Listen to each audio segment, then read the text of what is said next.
SLBC టన్నెల్లో 8 మంది చిక్కుకున్నటువంటి నేపథ్యంలో పూర్తిగా ఇప్పుడు ఎస్ఎల్బిసి టన్నెల్ వైపే అందరి ఆలోచన కొనసాగుతున్నటువంటి పరిస్థితి. దీని కెపాసిటీ ఎంత, ఎన్ని కిలోమీటర్ల మేర ఎస్ఎల్బిసి టన్నెల్ ఉంటుంది, ఇది ఎప్పుడు ప్రారంభించారు ఏందంటూ కూడా అందరూ కూడా ఈ ఎస్ఎల్బిసి టన్నెల్ గురించి తెలుసుకునేటటువంటి విషయంపై కూడా కొంత ఆసక్తిగా ఉన్నారు. ఈ నేపథ్యంలోనే ఆర్టీవీ పూర్తిగా ఎస్ఎల్బిసి టన్నెల్ నుంచి కూడా మినిట్ టు మినిట్ అప్డేట్స్ అందించడంతో పాటు ప్రస్తుతం ఇక్కడ ఏదైతే ఎస్ఎల్బిసి టన్నెల్ కి సంబంధించినటువంటి స్ట్రక్చర్ ని కూడా ఏదైతే ఈ ఎస్ఎల్బిసి టన్నెల్ ని నిర్వహిస్తున్నటువంటి జయప్రకాష్ అసోసియేట్స్ లిమిటెడ్ అనేటటువంటి కంపెనీ ఏదైతే ఉందో ఇక్కడ ఒక స్ట్రక్చర్ ని ఏర్పాటు చేయడం జరిగింది. ఈ స్ట్రక్చర్ ని ఒకసారి పరిశీలించేటటువంటి ప్రయత్నం చేద్దాం. ఈ స్ట్రక్చర్ చూసుకున్నట్టయితే పూర్తిగా ఇందులో ఏదైతే టన్నెల్ కు సంబంధించి టన్నెల్ డిజైన్ కావచ్చు, అదేవిధంగా టన్నెల్ లోపల వాడేటటువంటి ఎక్విప్మెంట్ కావచ్చు, వీటన్నిటికి సంబంధించినటువంటి స్ట్రక్చర్ అంతా కూడా ఇక్కడ కనిపిస్తున్నటువంటి పరిస్థితి.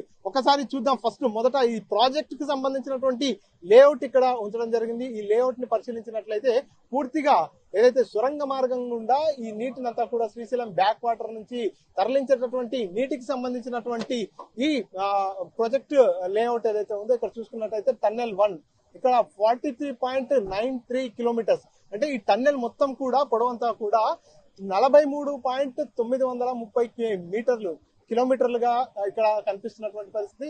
పూర్తిగా ఈ టన్నెల్ అంతా కెపాసిటీ కూడా చూసుకున్నట్టయితే 7.64 టీఎంసీ కెపాసిటీ డిండి బ్యాలెన్సింగ్ రిజర్వాయర్. సో ఇక్కడ ఏదైతే రెడ్ మార్క్ మనకు కనిపిస్తుందో ఇక్కడ ప్రారంభమవుతుంది ఏదైతే ఈ ప్రాజెక్టు దోమలపెంట దగ్గర ఈ ఎస్ఎల్బిసి పనులు ప్రారంభమై ఇక్కడ డిండి బ్యాలెన్సింగ్ రిజర్వాయర్ వరకు కూడా ఈ టన్నెల్ పూర్తిగా కొనసాగుతున్నటువంటి పరిస్థితి. ఆ తర్వాత మరో టన్నెల్ 27.13 కిలోమీటర్స్ కు సంబంధించినటువంటి టన్నెల్ ఇక్కడ కనిపిస్తున్నటువంటి పరిస్థితి. సో ఇక్కడ నుంచి ఈ శ్రీశైలం బ్యాక్ వాటర్ నీటిని అంతా కూడా డిండి బ్యాలెన్సింగ్ రిజర్వాయర్ కు, ఆ తర్వాత అక్కడ నుంచి పూర్తిగా నీటిని అంతా కూడా తీసుకెళ్లేటటువంటి సిచ్యువేషన్ కనిపిస్తుంది. సో ఒకసారి టన్నెల్ కి సంబంధించి మొత్తం చూసుకున్నట్టయితే ఈ టన్నెల్ ఏదైతే ఉందో ఈ SLBC tunnel 5th longest tunnel in the world, ప్రపంచంలోనే అతిపెద్ద టన్నెల్లో 5వ అతిపెద్ద టన్నెల్ గా కూడా దీన్ని గుర్తించడం జరిగింది. సో ఈ టన్నెల్ అంతా కూడా ఒకసారి ఎగ్జావేటెడ్ డయా చూసుకున్నట్టయితే 10 మీటర్స్ పూర్తిగా ఈ టన్నెల్ ఏదైతే ఉంటుందో సొరంగ మార్గం అంతా కూడా 10 మీటర్లు ఫినిష్డ్ డయా, అంటే పూర్తిగా ఈ టన్నెల్ లోపల టన్నెల్ ని తోడిన తర్వాత ఏదైతే వాటిని అన్నిటిని కూడా అమర్చిన తర్వాత సెగ్మెంట్స్ అన్ని కూడా అమర్చిన తర్వాత దీని ప్రాపర్ సైజ్ వచ్చేసి 9.2 మీటర్స్ గా ఇక్కడ కనిపిస్తున్నటువంటి పరిస్థితి. Total length 43.93 kilometres. ఇక్కడ నుంచి చూసుకున్నట్టయితే ఏదైతే ఈ టన్నెల్ ఎస్ఎల్బిసి టన్నెల్ ఇక్కడ నుంచి ఎక్కడ దాకా వెళ్తుందో అక్కడ దాకా కూడా 43.93 కిలోమీటర్లుగా కనిపిస్తున్నటువంటి పరిస్థితి. షేప్ వచ్చేసి సర్కిల్ షేప్ లో ఇదంతా కూడా డిజైన్ చేయడం జరిగింది. సో ఇది టన్నెల్ 1 కు సంబంధించినటువంటి స్ట్రక్చర్. అదేవిధంగా టన్నెల్ 1 లోనే వాటర్ కెపాసిటీ చూసుకున్నట్టయితే డిజైన్ కెపాసిటీ 4000 క్యూసెక్లు, 4000 క్యూసెక్లకు సంబంధించినటువంటి డిజైన్ చేశారు. మాక్సిమం కెపాసిటీ చూసుకున్నట్టయితే 5570 క్యూసెక్లుగా కూడా ఇక్కడ పూర్తిగా వీరంతా కూడా ఇక్కడ స్ట్రక్చర్ లో పూర్తిగా ఎక్స్ప్లెయిన్ చేయడం జరిగింది. అదేవిధంగా టన్నెల్ 2 అంటే ఈ టన్నెల్ అంతా కూడా ఏదైతే ఇక్కడ ప్రారంభమైనటువంటి టన్నెల్ అంతా కూడా నకలగండి రిజర్వాయర్ డిండి ఎత్తిపోతల పథకం వరకు కూడా వెళ్తున్నటువంటి పరిస్థితి. మన్నెవారిపల్లి నుంచి కూడా ఈ టన్నెల్ కి సంబంధించి 2 వైపుల నుంచి కూడా తవ్వకాలు జరుపుతున్నారు. ఒకటేమో దోమలపెంట దగ్గర నుంచి ఈ టన్నెల్ తవ్వకాలు జరుపుతుంటే మరోపక్క మన్నెవారిపల్లి నుంచి కూడా తవ్వకాలు జరుపుతున్నారు. సో ఈ నేపథ్యంలోనే టన్నెల్ 2 కు సంబంధించి చూసుకున్నట్టయితే ఒకసారి ఎగ్జావేటెడ్ డయా చూసుకున్నట్టయితే 9.8 మీటర్స్ గా కనిపిస్తుంది. ఫినిష్డ్ డయా వచ్చేసి 8.758 మీటర్స్. సో టన్నెల్ 1 కంటే కూడా కొంత చిన్నదిగా ఉందని కూడా మనము అంచనా వేసుకోవచ్చు. ఎందుకంటే ఫినిష్డ్ డయా వచ్చేసి అక్కడ టన్నెల్ 1 లో 9.2 మీటర్స్ గా ఉంటే ఇక్కడ మాత్రం 8.758 గా కనిపిస్తుంది. టోటల్ లెంత్ వచ్చేసి 7130 మీటర్స్. కొన్ని మీటర్స్ వ్యవధిలోనే టన్నెల్ 2 ఉంటుంది అన్నట్టు.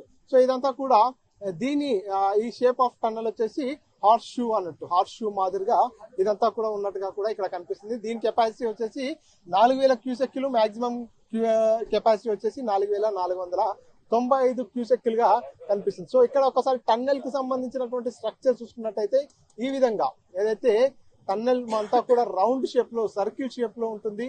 ఇదంతా కూడా టన్నెల్ ఏదైతే మొదటి టన్నెల్ ఇప్పుడు మనకు ఏదైతే ప్రమాదం జరిగింది ఈ టన్నెల్లోనే ఈ పూర్తిగా సర్కిల్ షేప్ లో ఉన్నటువంటి టన్నెల్. ఈ టన్నెల్ లోనే 13వ కిలోమీటర్ దగ్గర కూడా పూర్తిగా ప్రమాదం జరిగినట్టుగా కూడా గుర్తించడం జరిగింది. సో ఇదంతా కూడా ఎక్విప్మెంట్ టన్నెల్ లోపల బ్లోయర్ మిషన్ కావచ్చు, అదేవిధంగా మిగతా ఎక్విప్మెంట్ సంబంధించినటువంటి ఫొటోస్ కూడా ఇక్కడ కనిపిస్తున్నటువంటి పరిస్థితి. సో బ్లోయర్ మిషన్, అదేవిధంగా టన్నెల్ బోరింగ్ మిషన్, వాటికి సంబంధించినటువంటి కెపాసిటీ అదంతా కూడా ఇక్కడ పూర్తిగా మెన్షన్ చేసినటువంటి పరిస్థితి. ఇక్కడ పూర్తిగా ఏదైతే ఇన్ఫ్రాస్ట్రక్చర్, ఇక్కడ ఏదైతే ఎటువంటి ఇన్ఫ్రాస్ట్రక్చర్ ఉందనేది కూడా ఇక్కడ మెన్షన్ చేయడం జరిగింది.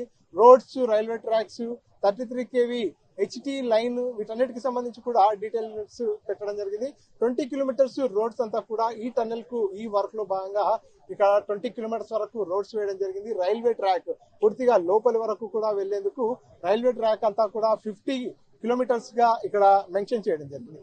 33 kV HT లైన్ అంతా కూడా 56 కిలోమీటర్ల వరకు కూడా ఈ 33 kV HT లైన్ ని అమర్చినట్టుగా కూడా యూజ్ చేస్తున్నట్టుగా కూడా ఇక్కడ మెన్షన్ చేయడం జరిగింది. సో మొత్తం ఇక్కడ ఈ ఇన్ఫ్రాస్ట్రక్చర్ ఏందనేది కూడా అన్ని వాటర్ పైప్ లైన్ కావచ్చు, అదేవిధంగా వెంటిలేషన్ కి సంబంధించి కావచ్చు, హెయిర్ హ్యాండ్లింగ్ కెపాసిటీకి సంబంధించి అన్నింటి గురించి కూడా ఇక్కడ డీటెయిల్డ్ గా ఎక్స్ప్లెయిన్ చేసినటువంటి పరిస్థితి. సో ఇదంతా ఇది ఈ టన్నెల్ ఏదైతే ఉందో టన్నెల్ కి సంబంధించినటువంటి స్ట్రక్చర్ కావచ్చు, టన్నెల్ కి సంబంధించినటువంటి కెపాసిటీ, ఇదంతా కూడా ఈ విధంగా ఉంది. ఈ రకంగా ఈ టన్నెల్ పనులన్నింటిని కూడా పూర్తి చేసి ఇక్కడ నుంచి నల్గొండ జిల్లాకు తాగునీరు అందించడమే లక్ష్యంగా ఈ టన్నెల్ ను ప్రారంభించడం జరిగింది. 2005లో అప్పటి కాంగ్రెస్ ప్రభుత్వం వైఎస్ రాజశేఖర రెడ్డి ముఖ్యమంత్రిగా ఉన్నప్పుడు దీనికి శంకుస్థాపన చేయడం జరిగింది.